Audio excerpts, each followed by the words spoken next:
Hello and welcome. Today we'll be talking about my favorite interview looks at Miss USA 2024, as well as my pre-preliminary favorites. My name is Dani. Thank you so much for clicking this episode. And for all of you who are returning subscribers, I know a little bit of a jump scare. Yes, I did get my nose done. This is not the episode where we're going to address that. I actually have a vlog that I'll be releasing later.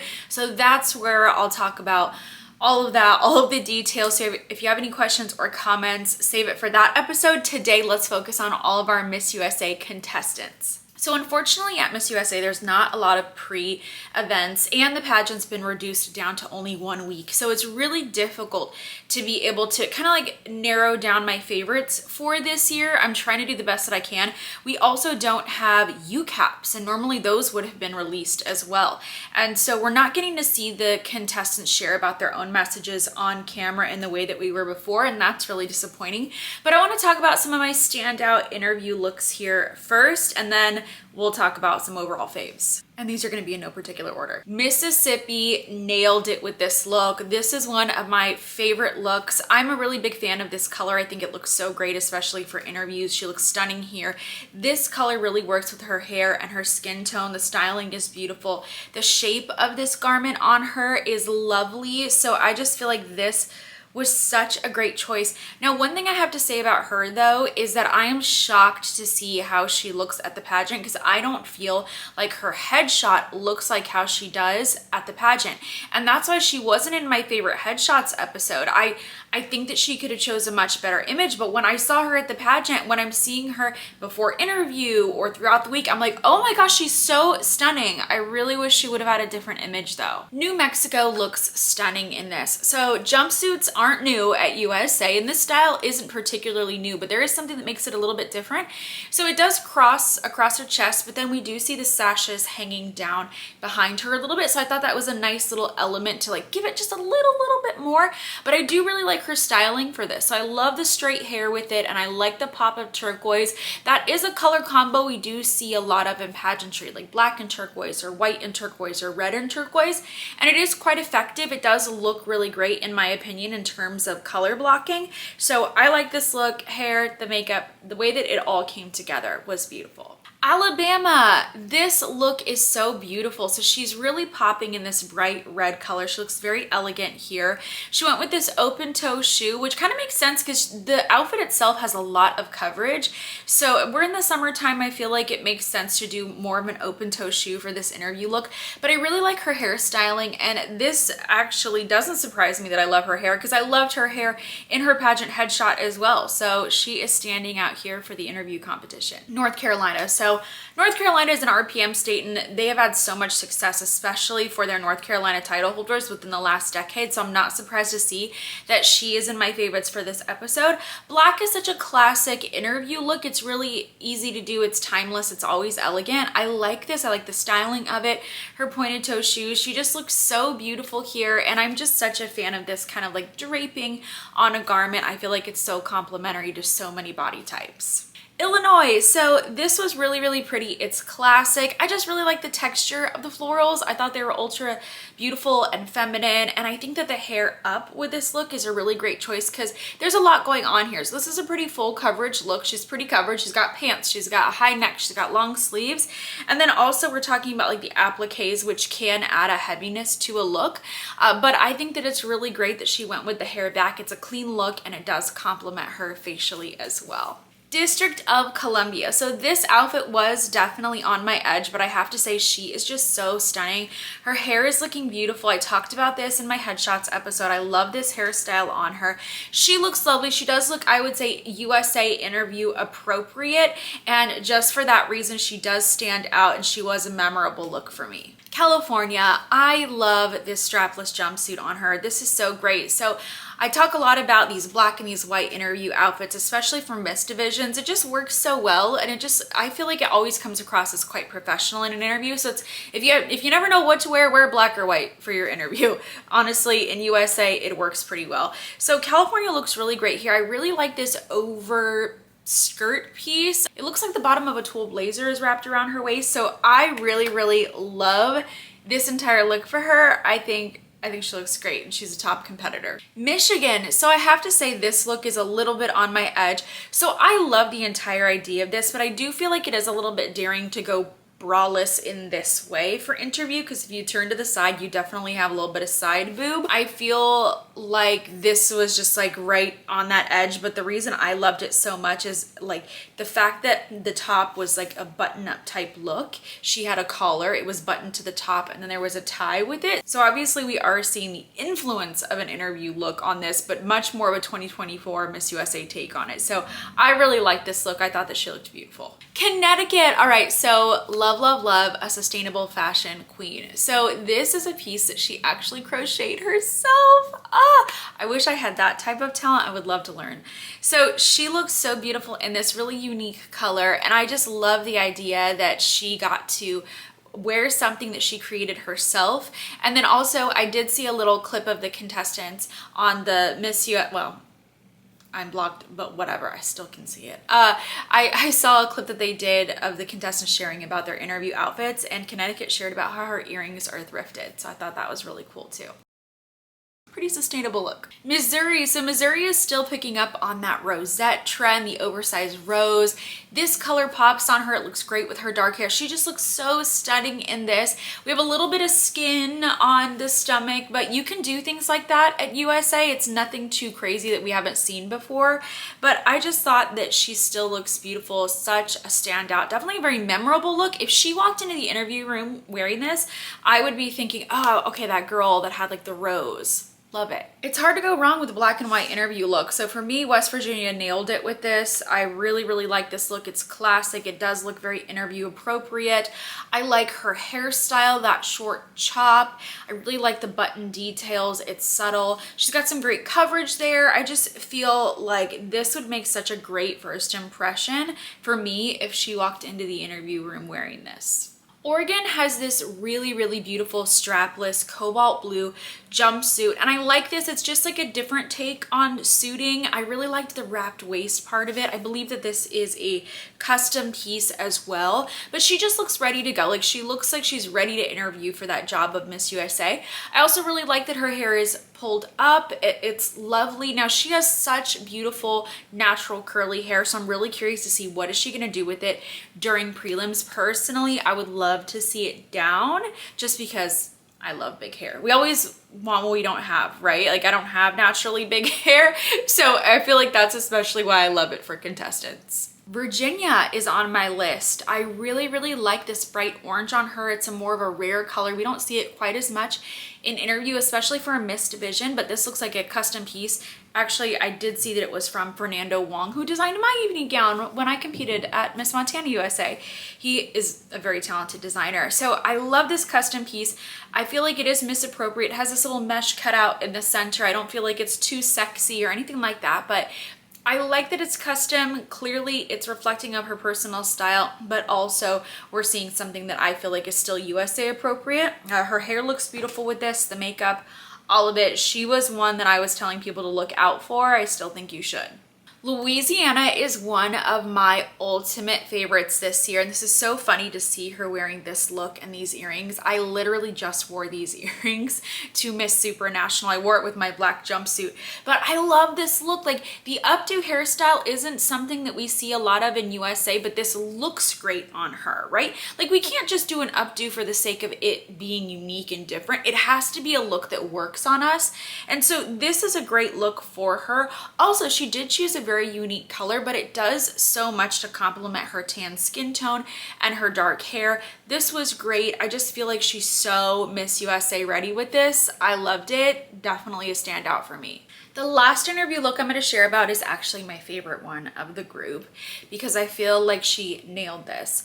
My personal favorite is Texas, and I'm really glad to see this because she is one of my overall favorites. We'll talk about that in just a minute, but I love this. This is kind of like this, I don't even know exactly what color it is. It looks a little bit different. I've seen in photos versus videos. It could be a very pale blush tone, or it could be more of a nude tone. I'm not exactly sure, but I think she looks so elegant like this. I love the neckline. I like the fit. It's perfectly tailored. I like the pants, the little pleat detail in there, the pointed toe shoe. The makeup is stunning. The hair is perfect. All of it, like the entire look. And to me, when I see this, I would just describe her as elegant. And that is one of my favorite looks.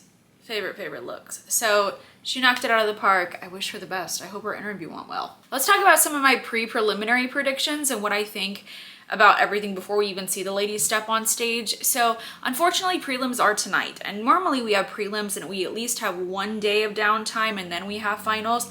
So I will not have any time to film a preliminary recap because of what time the show is in New York, and I need to be able to sleep.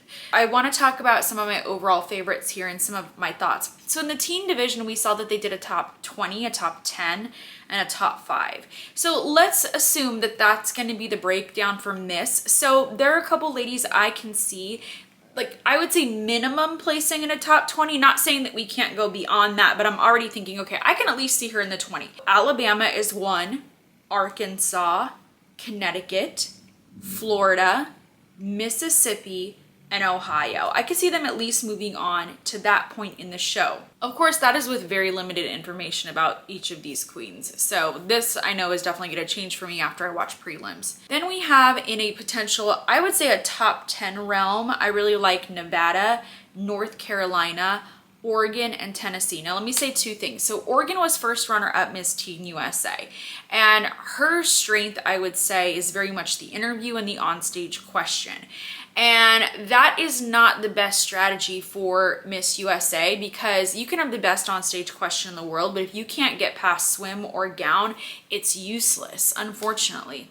And so that's my concern for her. It's why I have her right here in that top 10, because I haven't seen her walk as a miss versus as a teen. Now it was still good as a teen, but a miss walk is different. So how well is she growing into that? Now Tennessee I'm putting in the top 10 realm as well, and I know she may be in people's top 5 picks, but when I see her, I think back to Miss Kansas USA 2022, one of my other personal favorites. Absolutely gorgeous, super tall, stunning, well dressed, like she has all of the things.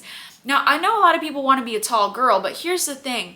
When we have our extra tall contestants, and Tennessee is 6'4", I've noticed it is often difficult for our taller contestants to manage all of their limbs on stage, right? So my one note for really tall contestants is often that I wish that the poses were cleaner, that the transitions were cleaner, that the legs were a little bit straighter when stepping in to each position in their walk. That is what I saw from her at her state level. I see a very similar look of walk in comparison to Kansas's. And so I do feel like unless her walk has changed significantly from how it looked at her state pageant, that she would get stuck in a top 20 or a top 10. Now let's talk about the ladies I can see in a top 5, and let's learn a little bit more about them since we don't have a UCAP. So one of my front runners in there, and I feel like we don't hear as much about California anymore, or at least this year, but she is in my pre-preliminary vision of I could see her in top 5. So she was born and raised in California. She studied business at Cal State University, Fullerton. I also went there for a time. She currently is the marketing director at her family-owned restaurant group. She's passionate about empowering Latinas. Samantha is an ambassador for Girls Inc., a nonprofit encouraging young women to be strong, smart, and bold. She volunteers in low-income schools, teaching communication skills and social media wellness. Her covers of known pop music with a Latin twist garnered over 10 million TikTok views, leading to her being discovered by Atlantic Records. Samantha proudly represented California as a finalist on NBC's The American Song Contest. So lots of really cool stuff in her background that I feel like it's going to contribute to her confidence on stage, her preparedness. She was competing in the teen division when she was younger. She had a local title for the teens. And so she's been around for a while. She's got a lot of experience. She's really beautiful, very well dressed. So I have high hopes for California. DC. So DC is a 26-year-old Afro-Latina. She is the founder of a nonprofit organization, Youth of Incarcerated Parents United, which offers a safe space for those affected by parental incarceration. Her career ambition is to address changes faced by children separated by the U.S. criminal justice system as a policy analyst. She earned her undergraduate degree in criminal justice on a full ride track and field scholarship and a master's in public administration specializing in public sector policy. Cleo mentors through Big Brothers, Big Sisters of America, and is a micro-influencer who has collaborated with brands such as YSL Beauty and IT Cosmetics. So again, a very intelligent contestant. I expect a lot from her in her interview because of her educational background, but also very involved in her community, is doing a lot and so well styled. I loved her winning look. I loved her evening gown at State. Well, I'm biased. I literally put that gown in another episode before she even wore it. So of course I'm gonna love it. But I have high hopes for her styling for gown. Hope it goes well. New Jersey is somebody who has stood out to me since the moment that she was crowned. I just think she's so stunning and like without a filter. Okay, so she doesn't even need it. Let's learn more about her. She's a private pilot and an aviation journalist for Aviation for Women magazine at Women in Aviation International. That's a lot. She is currently working on her commercial pilot license at Air Fleet Trading Systems. She is a MS candidate at Embry-Riddle Aeronautical University studying aeronautics with a specialization in space operations. The 24-year-old has a BA in journalism and media studies from Rutgers University NB and received her pilot wings at 20 years old. She is using her Miss New Jersey USA title to expand her work with Women in Aviation International. Absolutely love this. I think this is really great. She's very branded in this bio though, so I'm really curious to learn a little bit more about her. And this is good that she has work with Women in Aviation International. I would just really wonder how she would expand on all of that, or if she has any plans to work with kids as well, because we do see the emphasis on working with children a lot in the universe system. Louisiana is one of my favorites. So she competed at Teen USA and placed there. And so the moment that I saw her win her state competition, she was already one of my front runners, and she always stands out in a crowd. Just she's exemplary. So she is a graduate of Louisiana State University with her bachelor's degree in accounting, with plans to earn her Juris Doctorate at LSU in the fall of 2025, followed by a Master of Law in Tax. Sydney aspires to be a successful tax attorney in the future. Sydney was a state champion softball player and has remained involved in the game as a coach.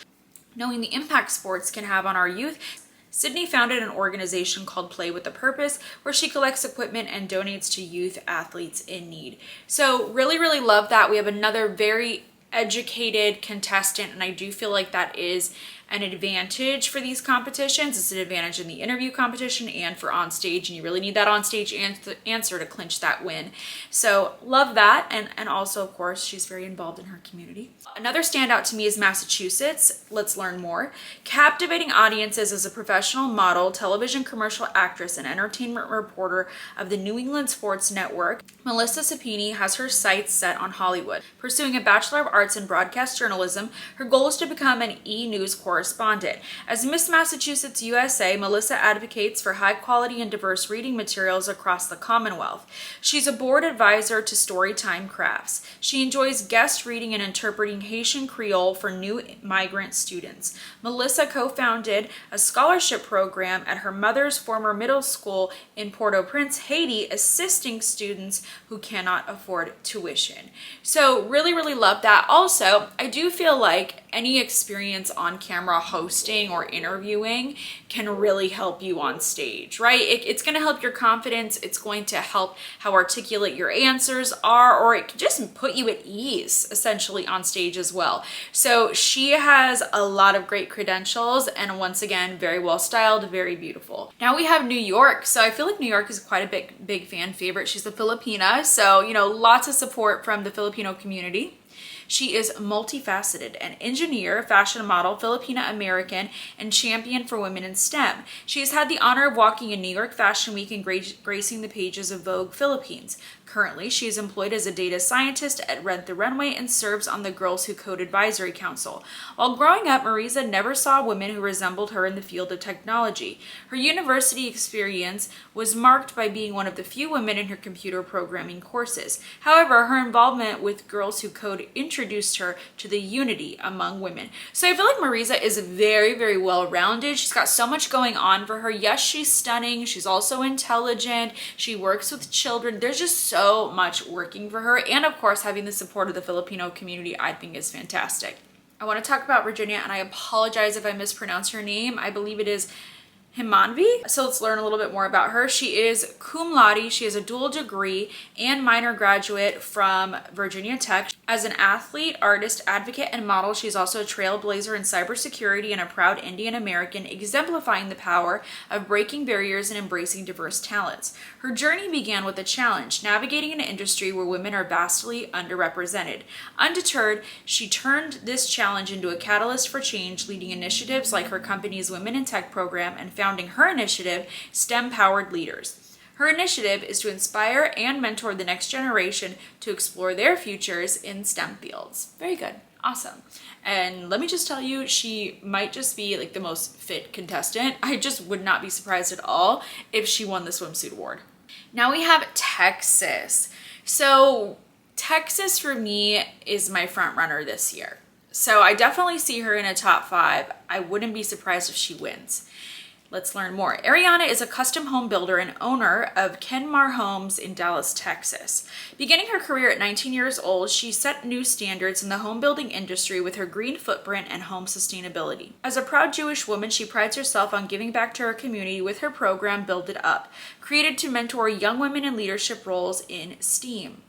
In her free time, you'll find Ariana relaxing at home, raising her pet chickens, or chasing the next adrenaline rush, swinging from a trapeze bar, or skydiving through the Texas skies. So I feel like that's a really well-rounded written bio because we have a little bit of personality there. We have a little bit of her career background and then the work that she does within her community. So super, super well-rounded. I feel like she's a well-rounded contestant. And that is why this year she is my personal front runner. Let's not be surprised if Texas takes home that crown. She's just so stunning. Those are my pre-preliminary predictions, my favorite interview looks. And of course, let's keep all of our comments really kind. Let's do our best to support all of our contestants this year. Thank you so much for tuning in. Please check out my other recent episodes. And of course, follow along with my coverage of Miss Universe and Miss USA. I can tell you, I have a new Miss Teen USA and then at least 2 more Miss USA episodes coming out very soon.